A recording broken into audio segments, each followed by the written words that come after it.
నమస్కారం. తెలుగు రాష్ట్రాల్లో ప్రస్తుతం కనిపిస్తున్న విచిత్రమైన వాతావరణ పరిస్థితుల విశ్లేషణకు స్వాగతం. ఒకేసారి రెండు విభిన్నమైన వాతావరణాలు మనల్ని ఎలా ఉక్కిరిబిక్కిరి చేస్తున్నాయో ఈరోజు మనం డీటెయిల్గా చూడబోతున్నాం. ఎలాంటి ఆలస్యం లేకుండా డైరెక్ట్గా విషయంలోకి వెళ్ళిపోదాం. ఇది నిజంగా చాలా ఆశ్చర్యకరమైన విషయం. ఒకవైపు చూస్తేనేమో జనాలు మండుతున్న ఎండలకు వడగాల్పులకు అల్లాడిపోతున్నారు. కాని సరిగ్గా అదే సమయంలో ఇంకోవైపు అకస్మాత్తుగా కురుస్తున్న భారీ వర్షాలు, భయపెట్టే పిడుగులు. అసలు వాతావరణం ఒకేసారి ఇలా రెండు రకాలుగా ఎందుకు కన్ఫ్యూజ్ చేస్తోంది? వాతావరణంలో రెండు తీవ్రతలు. అసలీ గందరగోళానికి కారణమేంటో ఇప్పుడు తెలుసుకుందాం. దీనికంతటికీ ప్రధాన కారణం ఒక భారీ ఉపరితల ద్రోణి. వాతావరణ శాఖ డేటా ప్రకారం ఇది దక్షిణ ఛత్తీస్గఢ్ నుంచి మొదలై తెలంగాణ, ఆంధ్రప్రదేశ్, ఆ తర్వాత తమిళనాడు మీదుగా ఒక పెద్ద లైన్లా విస్తరించి ఉంది. కరెక్ట్గా ఈ ద్రోణి ప్రయాణిస్తున్న మార్గమే ఇప్పుడు ఈ మార్పులన్నిటికీ కేర్ ఆఫ్ అడ్రస్. ఈ ద్రోణి ఎఫెక్ట్ ఎంత ఇన్స్టెంట్గా ఉందో చూస్తే ఎవరైనా షాక్ అవ్వాల్సిందే. ఆదివారం రోజున ఆంధ్రప్రదేశ్లోని కోనసీమ జిల్లా ముమ్మడివరంలో ఏకంగా 72.7 మిల్లీమీటర్ల భారీ వర్షపాతం నమోదైంది. జస్ట్ ఊహించండి, అకస్మాత్తుగా అంత వర్షమంటే మాటలు కాదు కదా. కానీ ఇక్కడే ఒక పెద్ద ట్విస్టుంది. ఒకచోట అంత భారీ వర్షం పడినా సరిగ్గా అదే రోజున నెల్లూరు జిల్లా గూడూరులో పరిస్థితి కంప్లీట్గా రివర్స్. అక్కడ రికార్డు స్థాయిలో ఉష్ణోగ్రతలు 46.2 డిగ్రీల సెల్సియస్కు చేరుకున్నాయి. అక్షరాలా మండిపోయింది. ఒకవైపు చలివాన, మరోవైపు మండుతున్న ఎండ. భలే విచిత్రంగా ఉంది కదూ. ఉపరితల ద్రోణితో కురుస్తున్న వర్షాలు. రెండు రాష్ట్రాల్లో ఈ తడి వాతావరణం ఎక్కడెక్కడ ఉందో ముందుగా మనం ఎనలైజ్ చేద్దాం. కోనసీమ, దాని చుట్టుపక్కల ప్రాంతాల డేటాని ఒకసారి నిశితంగా పరిశీలిస్తే పెద్దాపురంలో 50.2, పిఠాపురంలో 45.5, కాట్రేనికోనలో 57.7 మిల్లీమీటర్ల వర్షపాతం రికార్డైంది. నిజమే, ఎండల్నుంచి ఈ వానలు కాస్త రిలీఫ్ ఇస్తున్నాయి, కాదనలేం. కానీ అదే సమయంలో సడన్గా వచ్చే వరదల రిస్క్ను కూడా ఇవి పెంచుతున్నాయి. ఇక తెలంగాణ విషయానికొస్తే సూర్యాపేట, హుస్నాబాద్, మంచిర్యాల, ఉమ్మడి వరంగల్, అలాగే మిర్యాలగూడ, నేరేడుచర్ల, త్రిపురారాం లాంటి ప్రాంతాల్లో ఈ అకస్మాత్తు వర్షాల ఎఫెక్ట్ గట్టిగానే కనిపించింది.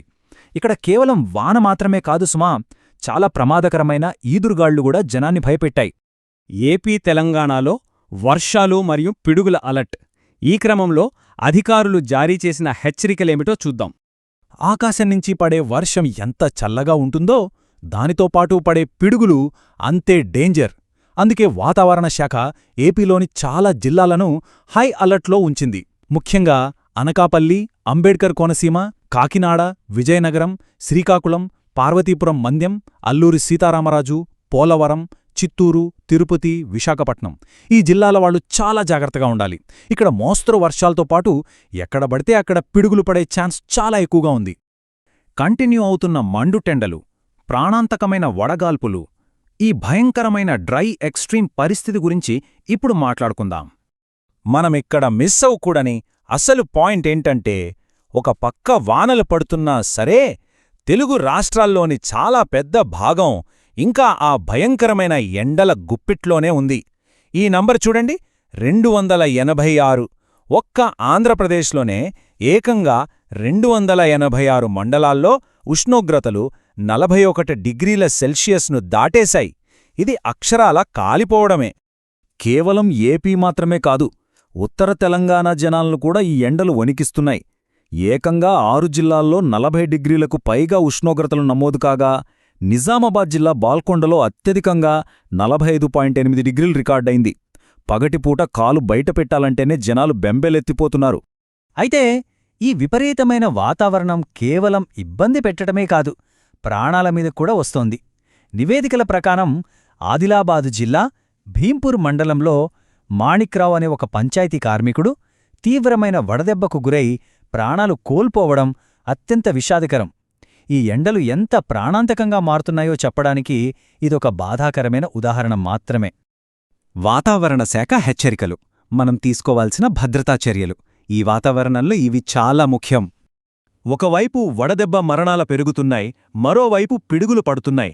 అందుకే రాబోయే కొద్ది రోజుల్లో వాతావరణ శాఖ చెప్పే గైడ్లైన్స్ ఫాలో అవటం మనందరికీ తప్పనిసరి. ఎవరూ వడదెబ్బ బారిన పడకుండా ఉండాలంటే ఎప్పటికప్పుడు తగినన్ని నీళ్లు తాగాలి, అలాగే మజ్జిగలాంటి ద్రవ పదార్థాలు ఎక్కువగా తీసుకుంటూ శరీరాన్ని డీహైడ్రేట్ కాకుండా చూసుకోవాలని అధికారులు పదే పదే చెప్తున్నారు. నిర్లక్ష్యం అస్సలు వద్దు. ఈ రెండు ప్రమాదకరమైన విరుద్ధమైన వాతావరణ పరిస్థితులు ఇంకొన్ని రోజులపాటు కంటిన్యూ అవుతాయని వాతావరణ శాఖ అంచనా వేస్తోంది. అయితే ఇక్కడ మనం ఆలోచించాల్సిన అసలు ప్రశ్న ఒకటుంది. భవిష్యత్తులో ఒకేసారి వచ్చే ఇలాంటి విపరీతమైన వడగాల్పులను, అలాగే అకస్మాత్తు వరదలను ఎదుర్కోవడానికి మన సమాజం నిజంగానే పూర్తిస్థాయిలో సన్నద్ధమయ్యుందా? దీని గురించి అందరూ ఆలోచించాలి. ఈ వాతావరణ పరిస్థితుల పట్ల ఎప్పుడూ అప్రమత్తంగా ఉండండి, సురక్షితంగా ఉండండి. మరో ఆసక్తికరమైన విశ్లేషణతో మళ్ళీ కలుద్దాం.